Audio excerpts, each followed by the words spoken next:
Hello folks, this is Sula speaking, and you're listening to a commentary on League of Legends, this one featuring Ashe, so yes, a new champion that you haven't seen me play before. This is a pre-made practice game, 4 on 4. I'm playing with the Archduke, Maleficent, and Cole. They're playing Ramesheimer and Amumu, and we're playing against Sandover, who uses the username Bottenscrap, Termith, Moravision, and Mechaflorian, or Mesaflorian, not sure how that's pronounced, who are playing Rammus, Tristana, Janna, and Annie. So what we're going to have is, it looks like we're going to have 3 lanes, 3 solo lanes, and then 1 jungler playing on each team. In terms of team composition, it looks as though the other team is a little bit stronger than ours, since we have 2 tanks essentially, and that means that the damage on this team is going to have to come from me, and also from our Heimerdinger player. Now, since I'm playing as Ashe, that means I'm playing an attack damage champion as opposed to an ability power champion, and that means that I'm going to start out by buying a Doran's Blade as opposed to buying a Doran's Ring, as you might see if you've watched a lot of my other videos. I've also respec'd my masteries to shift towards the offensive tree instead of putting most of them in the utility tree, as I will normally do with champions that play either support or champions that play ability power. I am going to head for the top lane, and Cole is playing as Amumu, is going to be jungling for us. Then we're going to have Heimer take the middle lane, and then we're going to have our Rammus player take the bottom lane. Looking back at this and thinking after the fact, I think that what we probably should have done was have me head for the bottom lane instead. It's typical to have the top lane be a solo lane, but in a game like this, where all 3 lanes are going to be solo instead of just top and middle, what that means, it probably would have been better for me to take the bottom lane, because then, number 1, I would be closer to the lizard buff, the red buff on the map, which would be useful for me to control with me being Ashe, instead of me being up here by the blue buff, the golem buff, which isn't all that useful for me. And secondly, by being down on the bottom of the map, I would be closer to the dragon, and controlling the dragon, of course, will obviously be key in this game like so many others. And it probably would have been better for me to be close to the dragon instead of the rest of our team. But anyway, that's not something that I thought about until after the match was over. Anyway, as far as the setup here, you can see the Archduke actually asks Sandover what he should buy for Rammus, because Sandover plays Rammus a lot of the time. This is just me scouting out here, checking out the environment, making sure that no one was coming to attack Cole right at the golem buff right at the start. So hang out there for a minute or two, then get in 1 or 2 shots on the golem, and then back off. Since this is the first time that I've played Ashe, and it's literally the first time I've played Ashe, prior to this game, I have played 1 practice match against bots with Ashe, and that is the extent to which I have played Ashe. I've actually never played her in a game against other humans before. So this being first game with Ashe, and first game that you see that I have tried to cast featuring an attack damage champion, I'm going to spend a few minutes here talking about her abilities and going back and forth. Now I'll start by covering Ashe's passive, which is a pretty interesting one and one of the better passives. For every 3 seconds that Ashe does not attack, Ashe gains increased critical strike percentage. I think that at level 1, every 3 seconds that you do not attack, Ashe gains an additional 3% chance to get a critical strike, and then that goes up as you level up. But the idea being is that if you refrain from attacking, every couple of seconds you refrain from attacking, Ashe gets increased chance to do a critical hit, and that's a pretty big deal. Now what this means is that it's pretty easy to last hit with Ashe if you just concentrate and wait to attack until the right moment. If you just wait until the enemy minions are about to die and then attack them, it's relatively easy to get in last hits, because Ashe will be getting a lot of critical strikes, and of course that will just make it easy. Ashe also has a nice attack animation. Some of the ability power champs that I play will have really slow animations as far as how they attack with their auto attack. Ashe is not like that. She attacks immediately and has a very clear animation as far as the whole thing goes. And there you see me mistiming the attacks. And like I said, I'm not going to be great the first time I play Ashe, but it's pretty easy to last hit with her overall as long as you're paying attention. Just sort of a very clean attack. All right, as far as Ashe's actual abilities, her Q skill, the one that you haven't seen me use yet, is her Frost Shot. Essentially, it's something that you toggle on or off. Whenever it's toggled on, Ashe's shots will slow the target. I think they start out by slowing it by 10%, and it increases as you put more points into it. Useful for any time that you are attacking champions. You probably want to have your frost shot on because it takes up a certain amount of mana per shot, but not that bad. Anytime that you're dealing with attacking enemy champs, you probably want to have it on. A very nice ability for Ashe to have. She basically has a built-in slow. It's sort of like having a miniature version of the red buff on at all points in time. And here I'm just recalling back to base because the lane had been pushed forward, and I just take advantage of that to buy the entry-level boots and then to get one sight ward because I know that Sandover playing Rammus is going to be running around the map. And in fact, I think he's already gotten one kill on us down in the bottom lane, I think. Not 100% sure. Either bottom or middle lane already come in and gotten one kill. Anyway, going back to some more of the skills that Ashe has to work with. Her W skill is called Volley. And what it does is it fires out 7 arrows in a little cone in front of Ashe. If you've ever played against an Ashe player, you've probably seen this a lot. And I've already used it once or twice already in this game. Each one of those arrows will effectively function like a frost shot, so they will slow the enemy as well.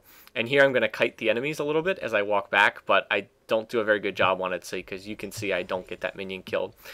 Anyway, volley, useful for attacking enemy champs. If you can fire off a volley right in front of an enemy champ and hit with all of the arrows, you will do a lot of damage, so it can be pretty effective. But it will also hit minions too, and so that's why I'm putting my points in volley first of all. It's just a very effective skill.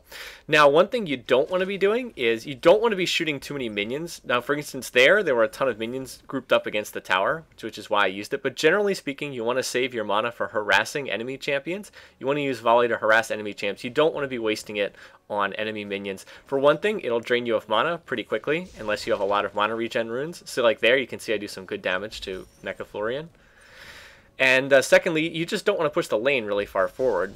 You don't want to be continuously pushing the lane right up against the enemy tower. So save your volley for harassing enemy champs. Ashe's third skill is called Hawkshot, and it's a scouting tool. You fire it off to scout out portions of the map, but it's actually on a pretty long cooldown. I think it's on like a 30 or 40 second cooldown, so you don't use it that often, but later on in the game, if you want to check the jungle to see if anybody's there, it's definitely a useful little utility skill, and putting points in it also increases the amount of gold you get from killing minions. See, like, you see the little +1 gold I have there? That's because I have 1 point in Hawkshot, and more points in there will increase how much gold you get from killing minions. So, useful little utility skill, but in all honesty, you just need 1 point in it, and beyond that, you don't need any more until you have no choice at the end of the game. Ashe's ultimate is her Crystal Arrow, which can fire anywhere on the map, has infinite range. Once you fire it, it will go anywhere. And it stuns and does good damage when it hits. And it's on a relatively low cooldown. So you see, I've come here to the middle lane. I'm trying to set up a kill on Termith here. If I can fire it off. So here I go. I get a hit on my Crystal Arrow, and then I get a nice volley, and I'm attacking. And along with Cole, who gets in a great bandage toss, the two of us are able to get a kill. And even Sandover coming in to try and save Termith isn't enough to save him. So well done. Nicely done on the bandage toss too, Cole. So stun on the initial Crystal Arrow. Then that's followed up by volley and then frost arrows. You can see I turned on my frost arrow there to get in the slowing effect as well. And then along with Cole's bandage toss was enough to get the kill there. So overall, just a nicely set up kill. And Termith wasn't a whole lot he could do there. And you can see now I've just returned to the lane and I've gotten right back into the middle of it with really nothing lost. I mean, maybe a little experience from killing the minions, but obviously getting a kill is worth much more than that. So now I'm going to go back to laning here. One thing that I realized I should have done after this game was that because I was playing Ashe, I switched out my mana regen runes for some armor runes. I was thinking that since Ashe is an attack damage champ who doesn't use skills that much, I probably wouldn't need the mana regen runes. Well, that was definitely a mistake because Ashe's natural mana regen is really low, and I found myself having to use my skills extremely sparingly. If I had taken my normal mana regen yellow runes, I would have been in a much better position. I could have been more aggressive in using volley, things like that. So if I play Ashe again, that's definitely something that I'm going to keep in mind. I think that the mana regen runes do work very well for her and would have worked better certainly than the armor runes, since I didn't end up getting hit all that much in this particular game. And did I get the last hit? Yes, I did. So yay, hooray for that. Anyway, Mecha Florian playing Annie has gone back to, I guess, to the base to heal. And there I miss out on a minion because I wanted to check the brush. Probably worthwhile to do it. And here you can see I'm late on these last hits. A little bit better on that one. Anyway, as I was saying, I really noticed the difference when playing this character, just how much less mana regen I had. It wasn't just the runes, I also had my masteries over in the offensive tree. Now, on the counter side of that, I was doing just a ton more damage with my auto attack, as you'd expect. I mean, you can see Ashe is already up to about 80 damage on her auto attack, and that's with no items beyond a Doran's Blade. Part of that, again, comes from masteries. When you put 21 points into the offensive tree, you will do a lot more damage offensively. Now I'm going to come forward and attack the tower, and I'm looking for the enemy team to come after me. I'm expecting that. However, what I didn't realize was that my ward has literally just died. The ward that I put down put down there. So unfortunately, now I'm hit by Rammus's Powerball, and there I get off a pretty good Crystal Arrow. Also, my Ghost is on cooldown, so unfortunately, that's going to slow me down, and without Ghost, I'm ultimately not able to get out of there. So, mistake on my part. Part of the problem was the ward that I had put down, the sight ward, literally just ran out immediately before this. So that wasn't good. And then secondly, my Ghost being down caught me there. So, stupid move, got caught in a bad situation, should not have happened. So, unfortunately, the advantage I got from getting that kill earlier has sort of now just been lost. And anyway, Cole's going to come over to cover the lane. The other team, though, did a really nice job there. Sandover came in and stunned me with the Rammus Powerball. And then Mecha Florian followed that up with the Annie stun. And then, of course, Sandover followed up his initial stun with a taunt.